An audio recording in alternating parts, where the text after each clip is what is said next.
Greetings, Earthlings! It's Sandy here for Pajama Crafter Stamps, and today we are launching into a galaxy of crafty fun with the brand new I Come in Peace stamp set.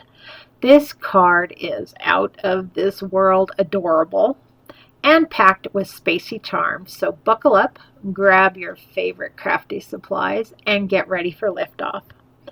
If you love card making ideas, make sure to blast that thumbs up button and subscribe to the channel because our creative team is always orbiting with stellar inspiration. We are going to start out placing a moon on this piece of cardstock so we have a place to plant our Milky Way sign. I've got a piece of white cardstock that's cut at 5.5 by 5.5. I'm using a stencil to kind of lay out my moon surface. Not sure if moons are bright yellow, but mine is going to be bright yellow today. I'm going to use Squeeze Lemonade, Distress Oxide ink, and just lay that in that stencil opening. To add a little bit more color to this moon surface, I've got my small blending brush and I'm putting in a little bit of carved pumpkin just on that upper edge. That just helps give it a more dimensional look. I'm moving that stencil down because now I'm going to use it as a mask so that I can get the rest of my outer space sky done. I'm using another stencil from my stash to create this galaxy looking type sky. And I'm going to use my mat will keep it down, but I also need to add on a little bit of tape because when I start ink blending I kind of lose all focus and start ink blending where I don't need to be. First color I'm going to be using is Wilted Violet, and I'm just going to lay that in those open areas on this stencil.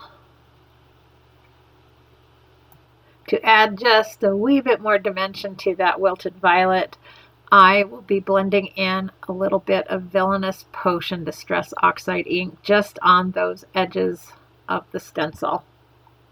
I'm using the mask part of that stencil to cover up those purple areas that I've got inked on already. I'm going to use a magnet to help hold those pieces down, but I do wind up my hands just work better. They're just going to get really inky in this project. I will start with a little bit of Salty Ocean in that center open area that doesn't have anything on it yet, and just blend in a little bit of that color, leaving it very light at the top and leaving a space down below the Salty Ocean for the other colors. The next color I'm going to be laying in is Peacock Feathers, and I'm just going to put that in right underneath my Salty Ocean, and you can see that I'm still having a little bit of a time holding on to my masks and my stencil pieces, and I'm leaving this in the video just to show you that, and I fall for the same thing. You watch other people do these videos and it always looks so easy. Well, you know what? Sometimes the struggle's real, so now you can just watch me struggle through this poor little sky. Next, we're going to blend a little bit of Twisted Citron up at the top of that card. Now, if you'll notice, I haven't peeled off that protective tape at the top, and so that purple is going to blend down into my Twisted Citron, which is okay because it's kind of a, inky galaxy type sky, but it does wind up leaving a line that I'm going to have to work around. And again, I'm leaving this in the video to show you that sometimes things just don't work out perfectly, and there are usually ways you can work around it.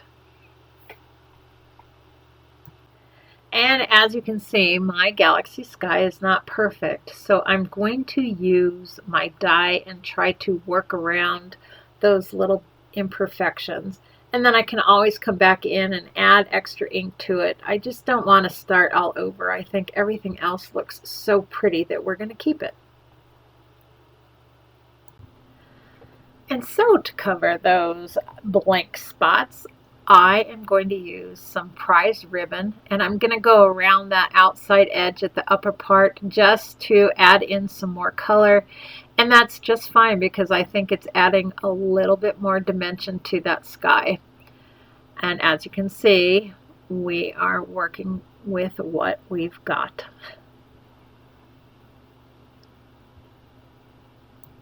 I want to give the illusion of stars, so I'm going to spatter some metallic spatter on top of this background.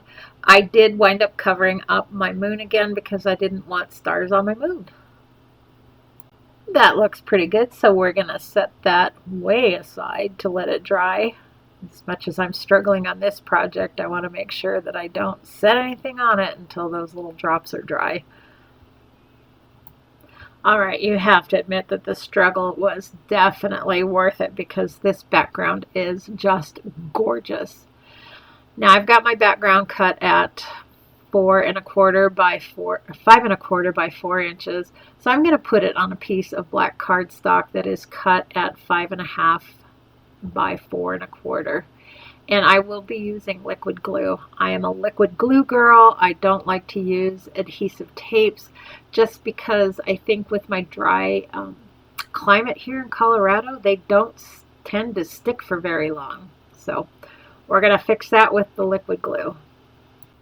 I've used the Dang Whoa Yikes die set to cut out this sentiment, and I've just got it on a piece of bright orange cardstock, and the front of the actual lettering has been ink blended a little bit at the bottom. I have my little alien stamped and cut out, and I am just going to start with the actual alien part of this image. My alien colors are going to be YG00. That's my lightest color. My mid-tone is going to be YG05, and my darkest shading will be G05. Now, Pajama Crafters has the most amazing coloring card. It's called Marshmallow Coloring Paper. And I love it. And I am very, very picky on what paper I use when I'm Copic coloring just because so many of the papers cause bleed. I love this stuff. So you might want to check it out if you don't already use it. It's magic. Anyway, when I color, I like to color my whole area with that color combination with the lightest color first. And then I go back in with my mid color and then my darkest color. And I just find that helps me blend a little bit to have that paper wet. Someday I will start like everybody else does with the dark color, move into the medium color and then into the light color. That just hasn't worked for me yet. So this is the method I use. All right, we're going to go with a hot pink for this frosting on this flying donut. I am starting off with RV02. I will move into RV04, and then my darkest color is going to be RV06. And I'm just trying to be really careful as I'm going around those little sprinkle spots to make sure I don't get color in those because I want to color all of those with some different colors to give it a real pop of color. She is flying a chocolate donut, so we are going to start off with E31. Mid color will be E23, and my darkest color is E57.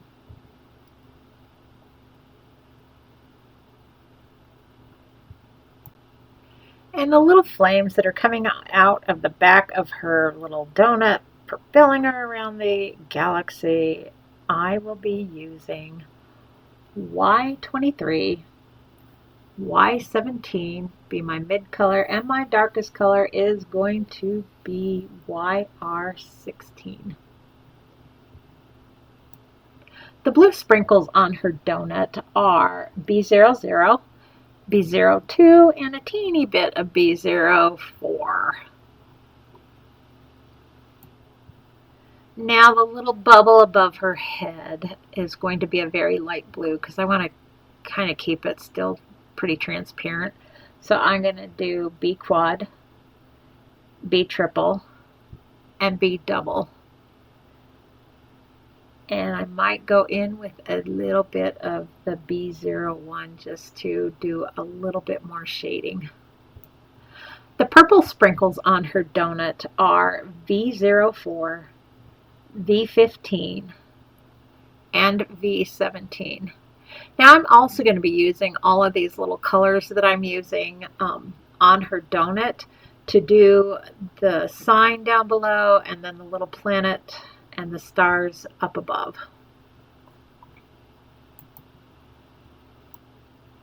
The yellow sprinkles are Y00, Y08, and Y19, which almost looks orange. Now I love a little bit of dimension on all of my cards, so I am going to use foam tape to pop up everything that is on that background for this card. I also don't worry about keeping my little images within the background that's inked. Sometimes it adds a lot to your card if you let those extend over the background onto like that trim paper. So as you can see, my woe is actually hanging off the background and it's extending onto the black cardstock, and I think that just adds another real special element to the card. So again, I'm just going to pop everything up. I will use liquid glue, and I use that mostly to help me position my little pieces, not so much to adhere it. It's just a nice little barrier that gives me a wee bit of wiggle room to get it exactly where I want it. As much as I like dimension on my cards, I also like a little bit of bling. So this is the perfect card to add a few of the fairy dust rhinestones to it, and that just adds that little starry sparkle and makes that card just that much more special. To finish up this card, we're going to put it on a card base. So I have my card base already cut out. I cut it at 5.5 by 8.5 and scored it at 4 1/4. Now I am going to use liquid glue to put the front of my card on to my card base, and that is because I have had problems with double-sided adhesive sticking over the long haul, and I think that's because our climate here is so dry in Colorado. I'll go ahead and get that adhered to my card, and then on the inside I add a small piece of not small, but I add another piece of cardstock. It's cut at 5 1/4 by 4 inches to that back piece. And the reason I do that is the front of my cards are usually thick. I mean, they've got a lot of layers of paper on them, and I always feel like the back of the card feels kind of chintzy or kind of wimpy. So I add a little bit of paper to that back piece. Now, if I were putting a sentiment on this card, I would put the sentiment on that piece of paper before I glued it to the inside, but this card is going to stay blank for now. And that pretty much completes this adorable card. I just love everything about this card. The whole thought of flying donuts just cracks me up. Plus, it's such a fun theme. I love doing outer space themes. They're one of my favorites. Thanks so much for taking this crafty space mission with me today. If this project made your creativity take flight, don't forget to hit that subscribe button and give this video a thumbs up before you rocket away. Until next time, keep your creativity shining brighter than the stars. Bye-bye.